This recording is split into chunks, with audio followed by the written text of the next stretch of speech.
Make sure they're not mad at you. That voice is going all the fucking time.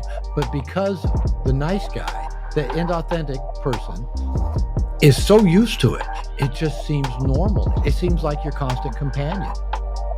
No, we want you to eat that. No, we want you to wear these shoes. We want you to wear these clothes. We want you to go to bed at this time.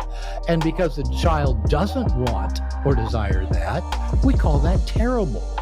That's what our culture in general thinks of differentiation, especially in children.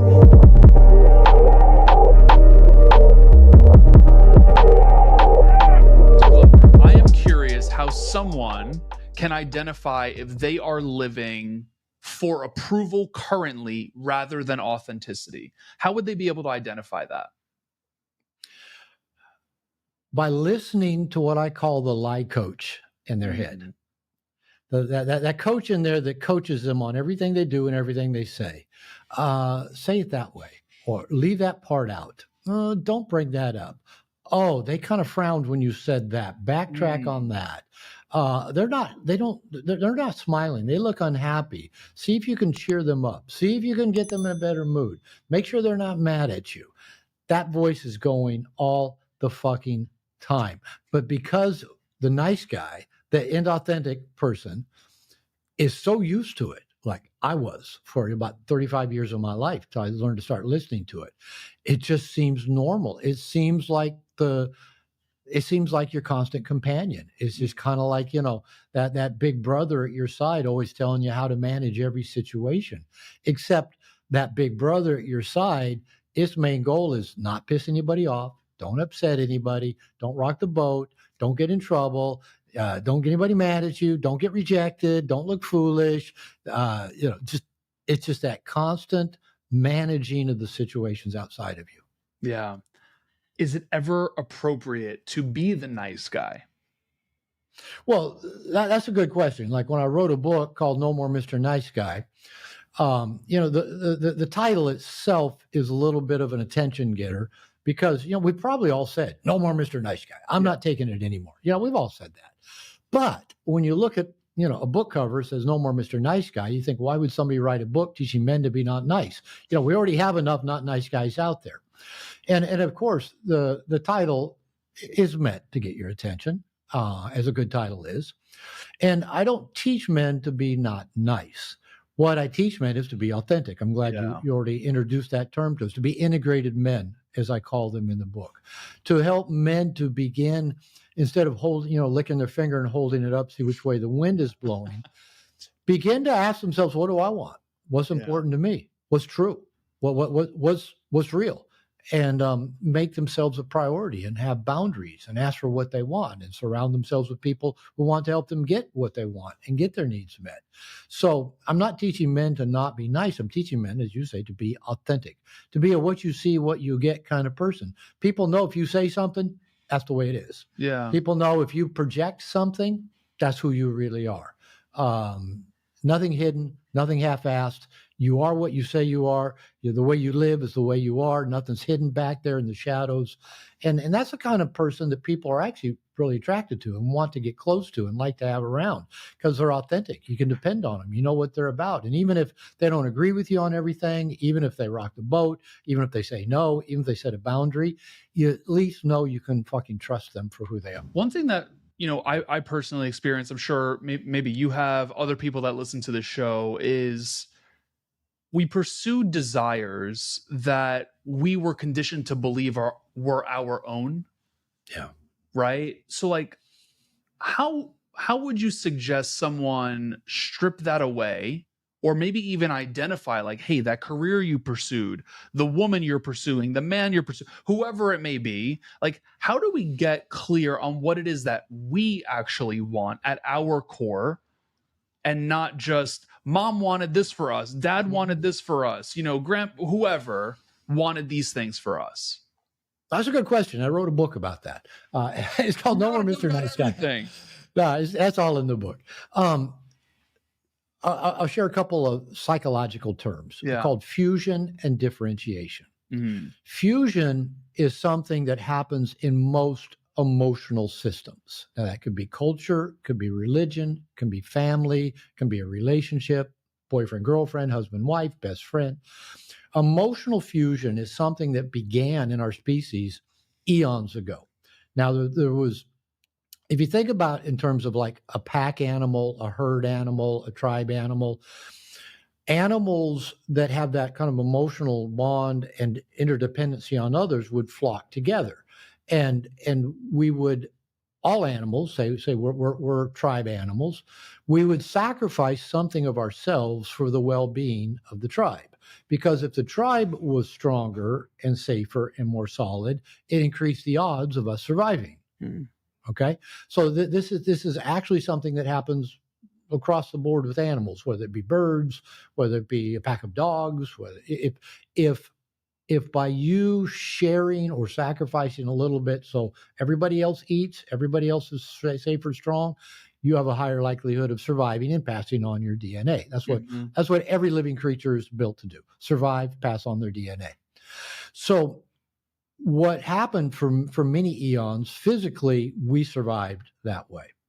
But when it got to the point where we no longer had to do that to survive, when we quit being the hunter-gatherer, the communal tribe, started settling down, started having smaller tribes, extended family, kingdoms, owning stuff, kind of what we typically now call the patriarchy. When we began that period of time, we didn't so much need each other quite so much physically, meaning we didn't really have to sacrifice so much of ourselves for the well-being of the tribe or the clan, but it continued to be demanded of us by those who were in power. And that it became not only just a physical dependency, but an emotional dependency.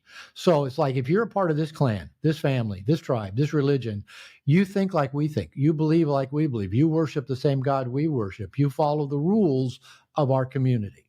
That's called fusion. Yeah. And there's something called neurotic guilt. Neurotic guilt only is a product of fused emotional systems.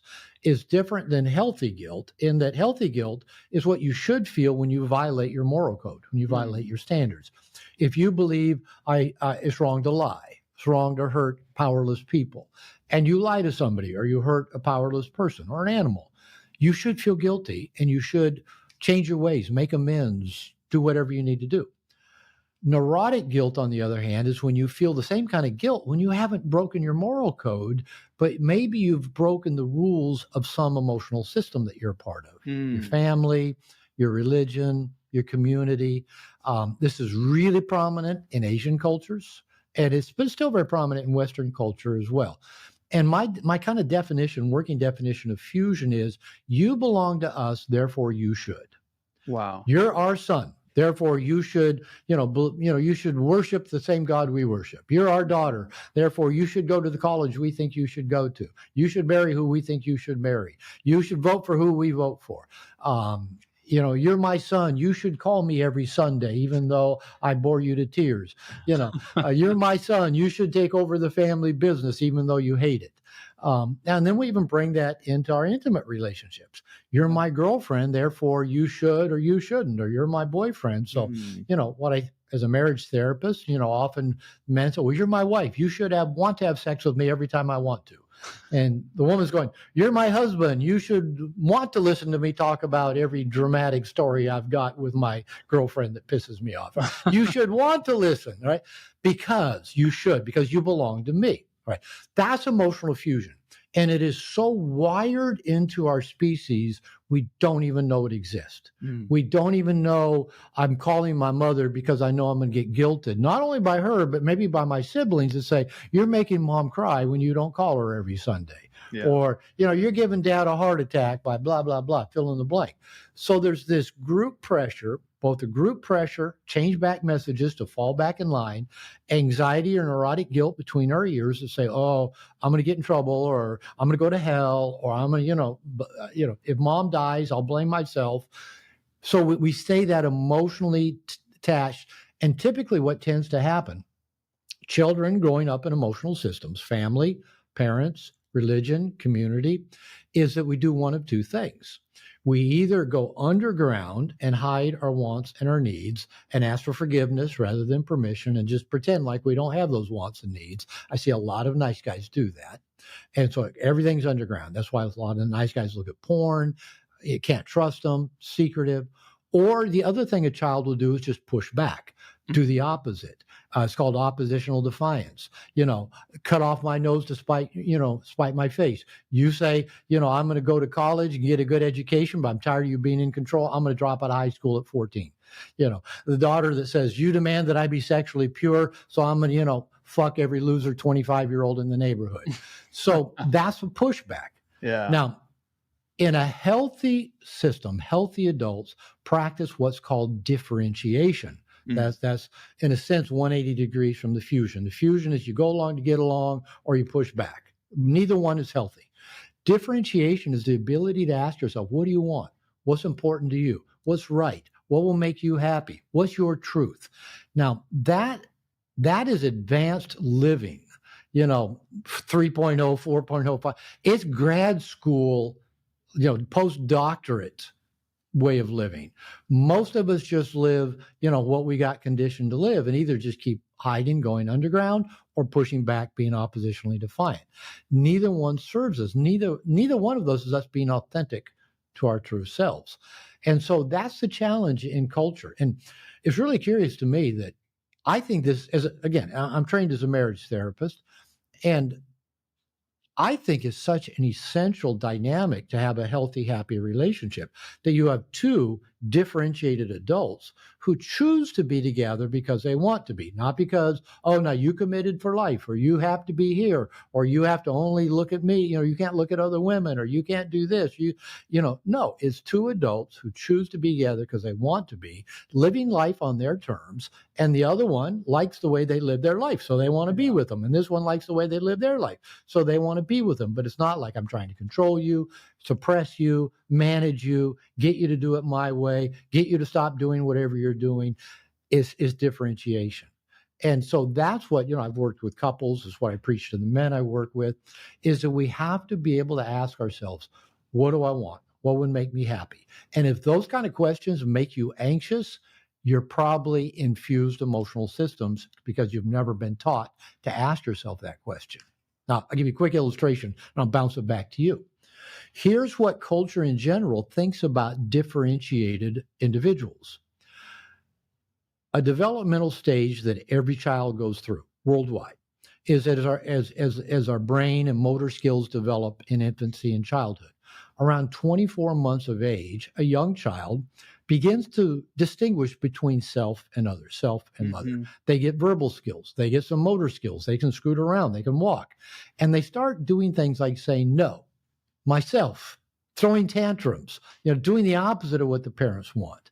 And there's a name for that I found probably in almost every culture that I've asked about. You know what that's called, that stage? I'm not sure. I'm learning right now. Have you had kids? I have not had kids. I have one with 4 legs, but not a human kid yet. Yeah, me too. My pit bull's just lying right over there. and she goes through it. She went through it too. It's called the terrible twos. You've heard that. Terrible twos. There you go. Of course I've heard that. Yeah. And you know what? I've asked people in every culture around the world, and every culture has a name for the terrible twos. Now, think about it. A child's brain is naturally getting wired up enough. They're mobile enough, they're verbal enough to start expressing their wants and needs and desires. And because those often are contrary to what the big people want. No, we want you to eat that. No, we want you to wear these shoes. We want you to wear these clothes. We want you to go to bed at this time.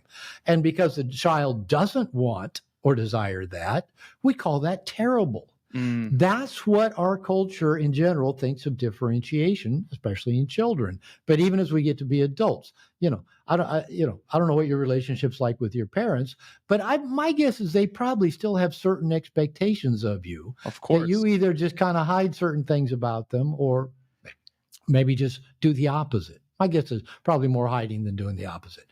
So that even when we reach adulthood, our parents still have these expectations that we should fill in the blank. Fusion. So differentiation, again, it's the challenging work to be able to say, no, what do I want? What makes me happy? And to soothe ourselves, soothe our anxiety, soothe our neurotic guilt, to continue to follow ahead, doing what feels right to us. That's hard work.